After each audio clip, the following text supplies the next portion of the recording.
না মানে এতিয়া মোৰ গৌৰৱ গগৈ সম্পৰ্কে ক'বলগীয়া একো নাই, যিমানখিনি ক'বলগীয়া আছিলে মই কৈ দিলোঁ। এতিয়া যিহেতু আকৌ আমি একলগ হ'ব লাগিব, সেইকেইদিনটো একলগ হোৱাৰ পৰিৱেশ নাছিলে, তেওঁলোক কংগ্ৰেছ দল আমাৰ পৰা আঁতৰি গৈছিলে আন দলবিলাকৰ পৰা, গতিকে সেই সময়ত যিখিনি সমালোচনা কৰিবলগীয়া আছিলে কৰিলোঁ। এতিয়া আৰু আপোনালোকে মোক গৌৰৱ গগৈৰ বিষয়ে সুধি লাভ নাই আৰু গৌৰৱ গগৈৰ বিষয়ে মই একো নকওঁ। গৌৰৱ গগৈ, ভূপেন বৰা, ৰকিবুল হুছেইন, প্ৰদ্যুৎ বৰদলৈ এই আটাইবিলাকক লগত লৈ, অখিল গগৈ, লুৰিণ গগৈ, অজিত ভূঞা সকলোবিলাকক লগত লৈ, CPI, CPM, CPIML সকলোবিলাকক লগত লৈ, আঞ্চলিক দল, বামপন্থী দল, ৰাষ্ট্ৰীয়তাবাদী দল, যিমানবিলাক ফেচিবাদ বিৰোধী দল আছে, সাম্প্ৰদায়িকতাবাদ বিৰোধী দল আছে, অসমখনত সকলোৱে একেলগে আগবাঢ়ি যাব বিচৰা দল আছে, সকলো দলকে এতিয়া স্বাগতম জনাইছোঁ। এতিয়া আমি কংগ্ৰেছৰ বিৰুদ্ধে এটাও শব্দ নকওঁ, আপোনালোকে মোক সুধি থাকি লাভ নাই আৰু কালিৰ পৰা এই ইলেকশ্যন শেষ হৈ যোৱাৰ পাছত এইটো চুকটো কমাই দিলোঁ। এতিয়া আৰু কংগ্ৰেছৰ বিৰুদ্ধে একো কথা ক'বলৈ নাই। এতিয়া একলগ হ'ম, আমি যিকোনো প্ৰকাৰে বিজেপিক 2026 চনত আমি পৰাভূত কৰিম, এইটো আমাৰ সংকল্প। 2026 চনত আপোনালোকে বিজেপি মুক্ত অসম দেখিবলৈ পাব।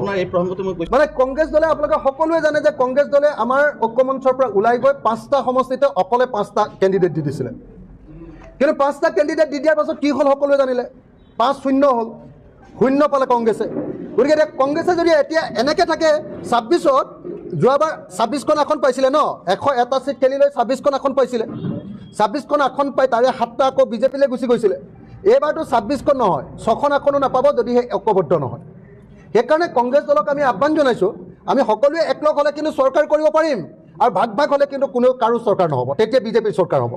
আমি সদায় দেখিছোঁ যে ভাৰতবৰ্ষত যেতিয়া বিৰোধী শক্তিবিলাক ঐক্যবদ্ধ হৈছে, বিজেপি সদায় হাৰিছে, আৰু যেতিয়া বিজেপি ঐক্যবদ্ধ হৈছে কিন্তু বিৰোধী শক্তিবিলাক ফাট মেলিছে, বেলেগ বেলেগকৈ ইলেকশ্যন খেলিছে, তেতিয়া সদায় বিজেপি জিকিছে। সেইকাৰণে এইটো শিক্ষা হ'ল যে সদায় চৰকাৰী পক্ষৰ দলবিলাকক যদি হৰুৱাব লাগে, তেতিয়াহ'লে বিৰোধী পক্ষবিলাক ঐক্যবদ্ধ হ'ব লাগিব। কিন্তু ঐক্যবদ্ধ হোৱাৰ বাটত হেঙাৰটো আছিলে যে কংগ্ৰেছ দলে গোটেইখিনি অকলে খাম বুলি ভাবে, অকলে ইলেকশ্যন খেলিম বুলি ভাবে, অকলে নিৰ্বাচন খেলিম বুলি ভাবে, কাকো আৰু চান্স দিব নোখোজে।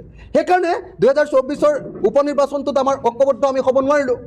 এতিয়া কংগ্ৰেছে নিশ্চয় এবাৰ শিক্ষা পাইছে, কংগ্ৰেছে নিশ্চয় এবাৰ বুজি পাইছে যে কেতিয়াও ঐক্যবদ্ধ নোহোৱাকৈ আমি ইলেকশ্যনত জিকাটো সম্ভৱপৰ নহ'ব, বিজেপিক পৰাভূত কৰাটো সম্ভৱপৰ নহ'ব, সাম্প্ৰদায়িকতাবাদক আৰু ফেচিবাদক বিদায় দিয়াটো সম্ভৱপৰ নহ'ব, যদিহে 2026ত যদি বিৰোধী দলবিলাক ঐক্যবদ্ধ নহয়।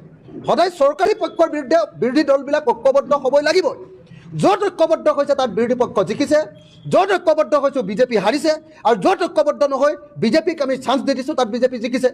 গতিকে 2026 চনত আমি জিকিম নে, আমি চৰকাৰ কৰিম নে, বিৰোধী পক্ষত চৰকাৰ কৰিম নে, বিজেপিয়ে চৰকাৰ কৰিব, এই সিদ্ধান্ত কংগ্ৰেছে ল'ব।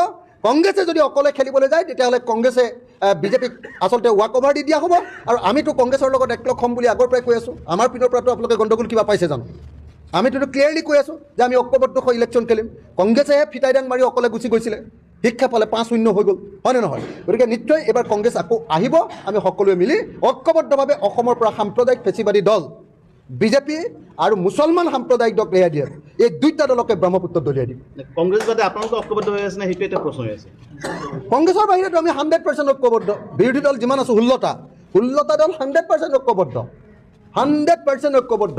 অহা 7 তাৰিখে আমাৰ মিটিঙে আছে, তাৰ কাৰণে আকৌ এতিয়া কংগ্ৰেছৰ ওপৰতে গোটেইটো সিদ্ধান্ত আছে, বাকীবিলাকতো আমি 100% ঐক্যবদ্ধ। এই পক্ষৰ বিৰুদ্ধে বিৰোধী দলবিলাক ঐক্যবদ্ধ হ'বই লাগিবই। য'ত ঐক্যবদ্ধ হৈছে তাত বিৰোধী পক্ষ জিকিছে, য'ত ঐক্যবদ্ধ হৈছোঁ বিজেপি হাৰিছে, আৰু য'ত ঐক্যবদ্ধ নহয় বিজেপিক আমি চান্স দি দিছোঁ তাত বিজেপি জিকিছে। গতিকে 2026 চনত আমি জিকিম নে, আমি চৰকাৰ কৰিম নে, বিৰোধী পক্ষত চৰকাৰ কৰিম নে, বিজেপিয়ে চৰকাৰ কৰিব, এই সিদ্ধান্ত কংগ্ৰেছে ল'ব। কংগ্ৰেছে যদি অকলে খেলিবলৈ যায়, তেতিয়াহ'লে কংগ্ৰেছে বিজেপিক আচলতে ৱাক অভাৰ দি দিয়া হ'ব। আৰু আমিতো কংগ্ৰেছৰ লগত একলগ হ'ম বুলি আগৰ পৰাই কৈ আছোঁ, আমাৰ পিনৰ পৰাতো আপোনালোকে গণ্ডগোল কিবা পাইছে জানো? আমিতো ক্লিয়াৰলি কৈ আছোঁ যে আমি ঐক্যবদ্ধ হৈ ইলেকশ্যন খেলিম। কংগ্ৰেছেহে